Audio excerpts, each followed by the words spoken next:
ശ്രീകൃഷ്ണപുരം ഗ്രാമപഞ്ചായത്ത് ബഡ്ജറ്റ് അവതരിപ്പിച്ചു. ഉൽപാദന മേഖലയ്ക്ക് മുൻഗണന നൽകിക്കൊണ്ട് 25.7 കോടി രൂപ വരവും 14.3 കോടി രൂപ ചെലവും 11.38 കോടി രൂപ മിച്ചവുമായ budget vice president M Aruna അവതരിപ്പിച്ചു. നമ്മുടെ ഗ്രാമപഞ്ചായത്ത് നിലവിൽ വന്നതിന് ശേഷമുള്ള 10ാമത് ഭരണസമിതിയാണ് 2025 ഡിസംബർ 21 ചുമതലയേറ്റത്. നമ്മുടെ ഗ്രാമപഞ്ചായത്തിലെ മുൻകാല ഭരണസമിതികൾ തുടർന്നു വന്ന വികസന മാതൃകകളും ജനക്ഷേമ നിലപാടുകളും പിന്തുടരുക എന്ന ദൗത്യമാണ് നമുക്ക് ഏറ്റെടുക്കാനുള്ളത്. പുതിയ ഭരണസമിതിയുടെ ആദ്യ ബജറ്റും 14ാം പഞ്ചവത്സര പദ്ധതിയുടെ 5ാമത് വർഷത്തെ ബജറ്റുമാണ് 26-27. മെയിൻ്റനൻസ് ഗ്രാൻഡ് റോഡ് വിഭാഗം 2,07,58,000, മെയിൻ്റനൻസ് ഗ്രാൻഡ് റോഡ് ഇതരം 74,46,000, ധനകാര്യ കമ്മീഷൻ അവാർഡ് സംസ്ഥാന ഗ്രാൻഡ് 46,81,060, ധനകാര്യ കമ്മീഷൻ അവാർഡ് 91,66,135 രൂപ. ആകെ 7,72,22,195 രൂപയാണ് ഉള്ളത്.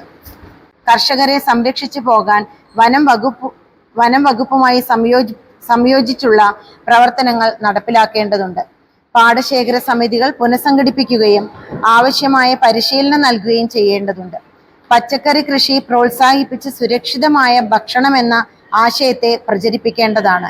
വിദ്യാർത്ഥികളിൽ കാർഷിക സംസ്കാരത്തിന്റെ വിത്ത് പാകിയെടുത്ത് പ്രോത്സാഹിപ്പിക്കാൻ വിദ്യാലയങ്ങളിലൂടെ പച്ചക്കറി കൃഷി എന്ന ആശയം വിപുലപ്പെടുത്തേണ്ടതാണ്.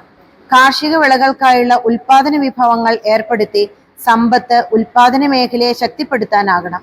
MGNREGS മേഖലയുമായി കൈകോർത്ത് ജലസംരക്ഷണ പ്രവർത്തനങ്ങൾ, കൃഷിയിടങ്ങളിലെ മണ്ണ് സംരക്ഷണ പ്രവർത്തനങ്ങൾ എന്നിവയെല്ലാം മുന്നോട്ട് കൊണ്ടുപോകേണ്ടതുണ്ട്.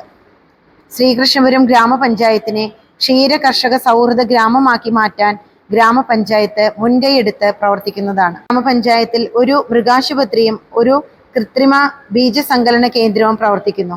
മൃഗാശുപത്രിയിൽ കേന്ദ്ര സംസ്ഥാന സർക്കാരുകളുടെ സഹകരണത്തോടെ നടപ്പിലാക്കുന്ന രാത്രികാല സർവീസ് സംവിധാനവും പ്രവർത്തിക്കുന്നു. നല്ല നിലയിൽ ഈ സംവിധാനങ്ങളെ ജനങ്ങൾ ഉപയോഗപ്പെടുത്തേണ്ടതുണ്ട്.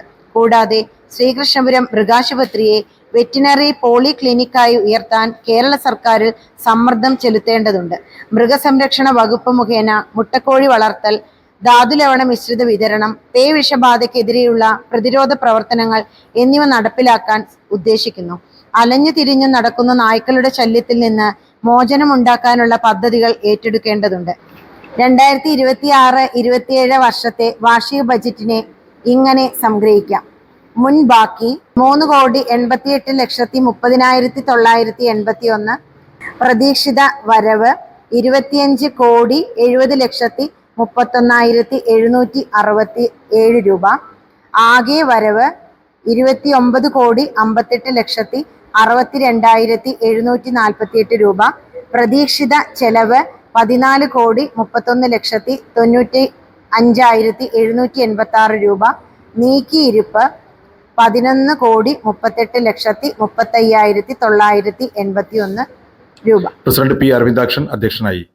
Assistant secretary AS Narayanan, accountant Bindu, ജനപ്രതിനിധികളായ C Sujith, VC Unnikrishnan, MK Dwarakanathan, Manikandan Palakkuzhi എന്നിവർ സംസാരിച്ചു.